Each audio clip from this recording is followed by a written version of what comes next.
Aunty মনে কিছু নিবেন না। আপনি যখন একা একা রুমের মধ্যে সেই অদ্ভুত রকমের কাজটি করেছিলেন, তখন আমি জানালার ফাঁক দিয়ে দেখে ফেলেছিলাম। আপনি যদি আমাকে একটু সুযোগ দেন, তাহলে আমি আপনার সকল প্রয়োজনীয়তা পূর্ণ করতে পারব। আমি আপনার সকল অভাব পূরণ করতে পারব। আন্টি বলল, রিফাত, তুমি আমার মেয়ের প্রাইভেট শিক্ষক, তোমার সাথে আমার এগুলা যায় না। আমি বললাম, আন্টি, আমি একটা কথা বললাম আর কি।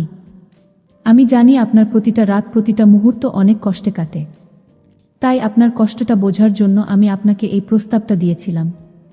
যাই হোক আন্টি, ভেবে দেখবেন। আন্টি বল, রিফাত, আমি তোমার প্রস্তাবে রাজি, কিন্তু তোমার আঙ্কেল যদি জানতে পারে, তাহলে সর্বনাশ হয়ে যাবে। আমি বললাম, আন্টি, আপনি নিশ্চিন্তে থাকবেন। আপনার আর আমার সম্পর্ক পৃথিবীর কেউ জানতে পারবে না। আর আমি আপনাকে এমনভাবে ভালোবাসব, যে ভালোবাসা আপনি কখনো ভুলতে পারবেন না। বন্ধুরা, এভাবে 30 বছর বয়সী এক আন্টিকে পুটিয়ে একদিন আমার খালি বাসায় নিয়ে আসলাম। খালি বাসায় নিয়ে এসে বন্ধুরা, আন্টির সাথে সারারাত আমি যা করলাম তা শুনলে তোমাদের মাথা গরম হয়ে যাবে। বন্ধুরা, আজকের গল্পটি অনেক অনেক ইন্টারেস্টিং। আশা করি তোমরা পুরো গল্পটি শুনলে অনেক মজা পাবে। তবে বন্ধুরা, তোমাদের নিকট আমার ছোট্ট একটি অনুরোধ, তোমরা দয়া করে আমার চ্যানেলটিকে সাবস্ক্রাইব করে আমাকে সাপোর্ট করবা। তাহলে চলো বন্ধুরা, গল্পটি শুরু করি। বন্ধুরা, আমার নাম রিফাত। আমি ঢাকায় থাকি এবং দেশের স্বনামধন্য শিক্ষা প্রতিষ্ঠান ঢাকা বিশ্ববিদ্যালয়ের একজন ছাত্র। ঢাকা বিশ্ববিদ্যালয়ের ছাত্র হওয়ার সৌভাগ্যে টিউশনির সংখ্যা আমি কম পাই নাই। আমার পারিবারিক অবস্থা খুব একটা ভালো ছিল না, তাই বাধ্য হয়ে আমাকে টিউশনির রাস্তা খুঁজে নিতে হলো। বন্ধুরা, খুঁজতে খুঁজতেই আমি একটি টিউশনি পেয়ে গেলাম। খুব ভালো ফ্যামিলি, আমাকে প্রতি মাসেই 10,000 টাকা দেবে বলে কন্টাক্ট করেছে। যে বাসায় আমার টিউশনির ব্যবস্থা হয়, সে বাসার বাড়িওয়ালা অনেক বিত্তশালী, বিদেশ থাকে, বহুদিন ধরে বিদেশ থাকে। আর বাড়িওয়ালার একটা মাত্র মেয়ে, বাড়িতে শুধু বাড়িওয়ালার বউ অর্থাৎ আন্টি আর তার মেয়ে থাকে। বাড়ি দেখাশোনার জন্য কাজের মহিলা, দারোয়ান, ড্রাইভার এবং কেয়ারটেকার আছে। আর এইরকম একটা ফ্যামিলিতে আমার একটা টিউশনি ব্যবস্থা হয়ে গেল। আন্টি আমাকে অনেক ভালোবাসত, অনেক স্নেহ করত।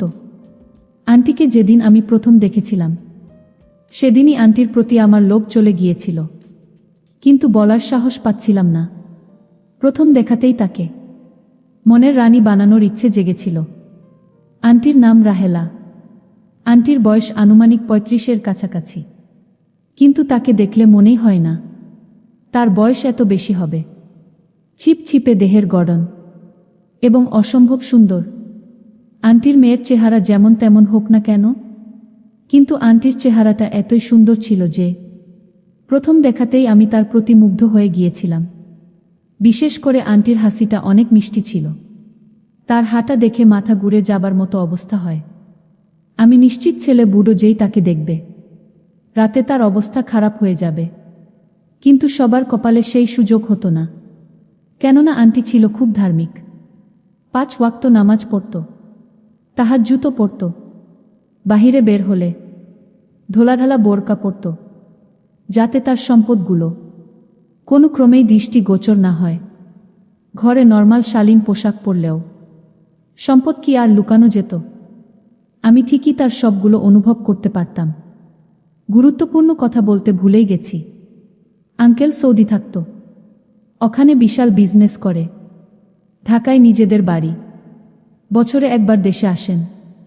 আন্টির বাড়িটা খুব সুরক্ষিত ছিল। বাড়িতে কাজের মহিলা, দারোজান, ড্রাইভার, কেয়ারটেকার এরা আছে। তবে কেয়ারটেকার, ড্রাইভার, দারোজানের বিশেষ কারণ ছাড়া বাড়ির ভিতরে আসা নিষেধ। আমি পুরুষ হয়েও অন্দরমহলে ঢুকতে সুযোগ পাবার মূল কারণ বন্ধুরা আমার চাপাবাজি। আমি চাপাবাজি দিয়ে সব সময় আন্টি এবং আন্টির মেয়েকে হাসি খুশিতে ভরিয়ে রাখতাম। আমি জোর করে কখনো কারো সাথে কোনো কিছু করতাম না। আন্টিকে কৌশলে পটানোর চেষ্টা করতাম।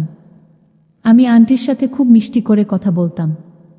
আমি পড়াশোনায় যতটা ভালো, অন্য দিকেও ততটাই অগ্রজ। তবে কাউকে জোর করে কিছু করা আমার দ্বারা হয় না। একটা মাইয়াকে পুটিয়ে রাজি করে করতে পারলে যে তৃপ্তি পাওয়া যায়, জোর করে তা পাওয়া যায় না। বন্ধুরা, মনে হচ্ছে খুব বেশি বলে ফেলছি, এবার মূল পর্বে যাই। আমি সপ্তাহে পড়াতাম 3 দিন, আর এই 3 দিনই আন্টির পিছনে থেকে হেঁটে যাওয়ার দৃশ্য দেখতাম। আর পড়ানোর ফাঁকে রাহেলা আন্টিকে খুব ভালো করে দেখতাম, আর কল্পনা করতাম ভিন্ন কিছুর।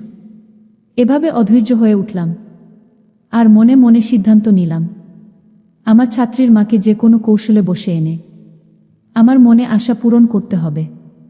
লোকের মুখে শুনেছি বিবাহিত মহিলারা নাকি অল্প বয়সী ছেলে পেলে অনেক খুশি হয়। এই ধারণা মনের মধ্যে রেখে আন্টিকে কাছে পাবার প্ল্যান করছি, কিন্তু কিভাবে আনবো বুঝতে পারছিলাম না। আমি জানতাম স্বামী বিদেশে থাকার কারণে আন্টির অনেক চাহিদা অপূর্ণ আছে, কিন্তু ধার্মিকতার কারণে তা লুকিয়ে রাখেন। আমি আস্তে আস্তে পড়ানোর ফাঁকে ফাঁকে আন্টির সাথে হালকা পাতলা গল্প করতে করতে ফ্রি হয়ে গেলাম।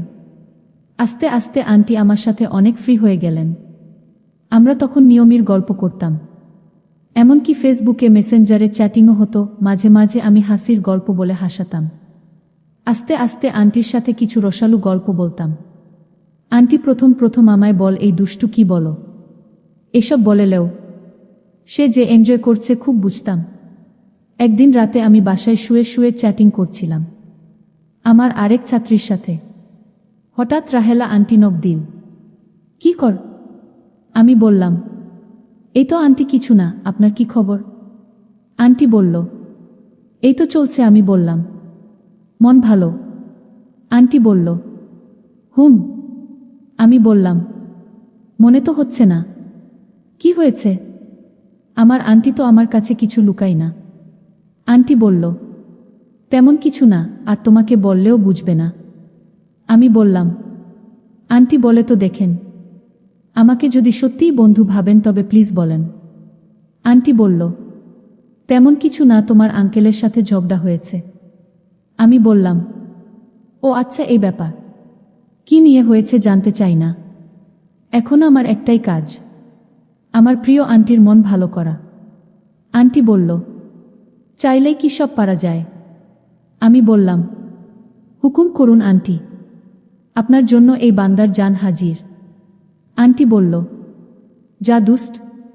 আমি বললাম, আহা, বলেই দেখেন না আন্টি। আন্টি বলল, কি কি করতে পারবা শুনি? আমি বললাম, আপনি যা বলবেন সব। আপনাকে সুখী করতে আমি সব কিছু করতে পারবো। আন্টি বলল, সবাই কি সব কিছু পারে? আমি বললাম, পারে আন্টি, পারে, চাইলেই পারে। আমি জানি আন্টি, এখন আপনার একজন সঙ্গী দরকার। আঙ্কেল বিদেশ থাকে, আপনাকে একা একা থাকতে অনেক কষ্ট হয়। আন্টি, আপনার এখন একজন বিশেষ মানুষ প্রয়োজন। আর তাছাড়াও আন্টি, আমি লক্ষ্য করেছি আপনি একা একা রুমের মধ্যে গিয়ে প্রায় একটা অদ্ভুত রকমের কাজ করেন। আন্টি, মনে কিছু নিবেন না, আপনি যখন একা একা রুমের মধ্যে সেই অদ্ভুত রকমের কাজটি করেছিলেন, তখন আমি জানালার ফাঁক দিয়ে দেখে ফেলেছিলাম। আপনি এ সমস্ত কাজ করবেন না, এটা স্বাস্থ্যের জন্য ক্ষতিকর। তাই বলছি কি আন্টি, আপনি যদি আমাকে একটু সুযোগ দেন, তাহলে আমি আপনার সকল প্রয়োজনীয়তা পূর্ণ করতে পারব। আমি আপনার সকল অভাব পূরণ করতে পারব। আমি কথা দিলাম আন্টি, আপনাকে আমি অনেক অনেক সুখী করতে পারব।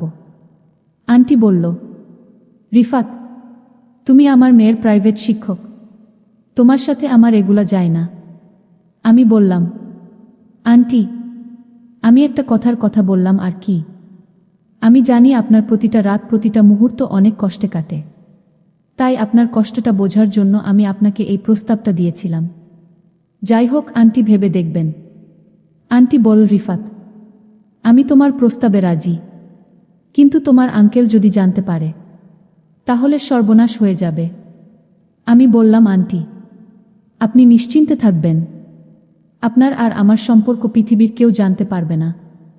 আর আমি আপনাকে এমনভাবে ভালোবাসব যে ভালোবাসা আপনি কখনো ভুলতেও পারবেন না। আন্টি, আপনার পাশে এখন এমন একজন মানুষ প্রয়োজন যে আপনার সব কষ্ট জ্বালা যন্ত্রণা বুঝবে, যার সাথে আপনি একটু মন খুলে কথা বলতে পারবেন, যার সাথে আপনি একটু একান্তে সময় পার করতে পারবেন, যার সাথে একটু ঘোরাঘুরি করে আপনার মনে ক্ষুধা বা জ্বালা মিটাতে পারবেন। আন্টি বলল, কিসের জ্বালা আমার? আমি বললাম, আন্টি আপনি তো সবই বোঝেন, বাট আমাকে বুঝতে দেন না।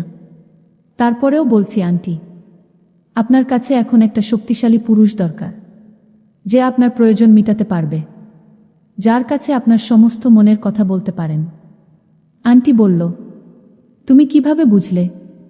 আমি বললাম, আমি আপনার চোখের ভাষা জানি, আপনার প্রতিটা নিঃশ্বাসের চাওয়া আমি বুঝি। আন্টি বলল, তাহলে তোমার আঙ্কেল কেন বুঝে না? আমি বললাম, একটি সুন্দর মায়াবতী নারীকে জানতে হলে মনের প্রয়োজন। আন্টি, আমি আপনার মনের রাজা হতে চাই, আপনার মনের ভিতর আমি প্রেমের ফুল ফুটাতে চাই।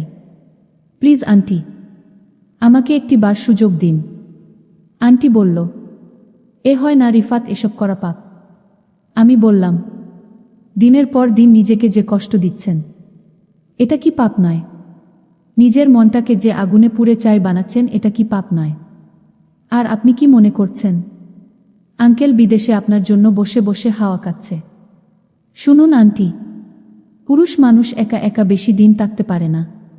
দিন শেষে আঙ্কেল সেখানে দেখেন গিয়ে 5 স্টার হোটেলে গিয়ে সুন্দরী রমণীদের সাথে রাত পার করছে, আর এদিকে আপনি আঙ্কেলের জন্য একা একা অপেক্ষার প্রহর গুনছেন। আন্টি, এটা কিন্তু ঠিক নয়। আন্টি, আপনার সব কিছু শুকিয়ে যাচ্ছে। আন্টি, আপনাকে দেখলে আমার বড় মায়া হয়। আন্টি, আপনি যদি আমাকে সুযোগ দেন, তাহলে আমি আপনাকে সমস্ত রকম সুখ দিতে চাই। প্লিজ আন্টি, আমাকে আপনি ফিরিয়ে দিবেন না। আন্টি বলল, রিফাত, এটা কি ঠিক হবে?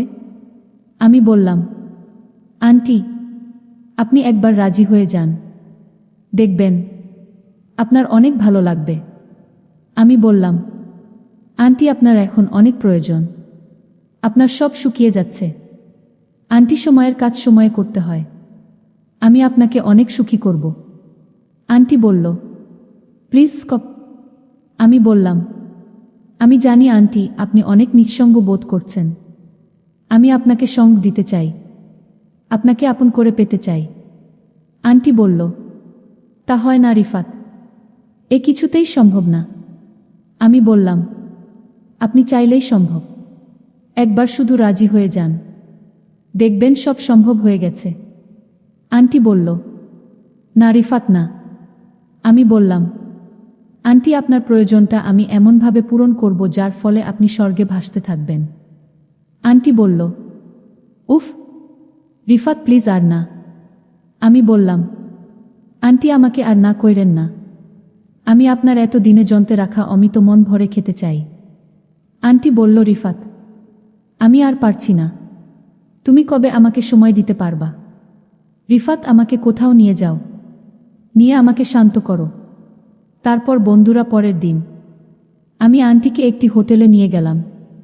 হোটেলে নিয়ে গিয়ে সারা রাত আন্টির বহুদিনের প্রতীক্ষিত চাওয়া পাওয়া মনের ইচ্ছা আকাঙ্ক্ষা সব কিছু পূর্ণ করে দিলাম। আন্টিও আমার ভালোবাসা পেয়ে অনেক খুশি হলো। তারপর থেকে বন্ধুরা প্রায় আমি আর আন্টি এই রকম পরিস্থিতির শিকার হতাম। বন্ধুরা, আজকে এই পর্যন্তই। আবারও আসবো তোমাদের মধ্যে নতুন কোনো ভিডিও নিয়ে। ভিডিওটি যদি তোমাদের ভালো লাগে তাহলে একটি লাইক দাও। প্রতিদিন আমি তোমাদেরকে একটা করে নতুন গল্প উপহার দিব, তাই তোমাদেরকে অনুরোধ করে বলছি, তোমরা যদি এই রকম ধরনের ইন্টারেস্টিং গল্প পেতে চাও তাহলে দয়া করে আমার চ্যানেলটি সাবস্ক্রাইব করো। পরিশেষে তোমাদের সকলের সুস্বাস্থ্য কামনা করি। তোমাদের সকলকে অসংখ্য ধন্যবাদ।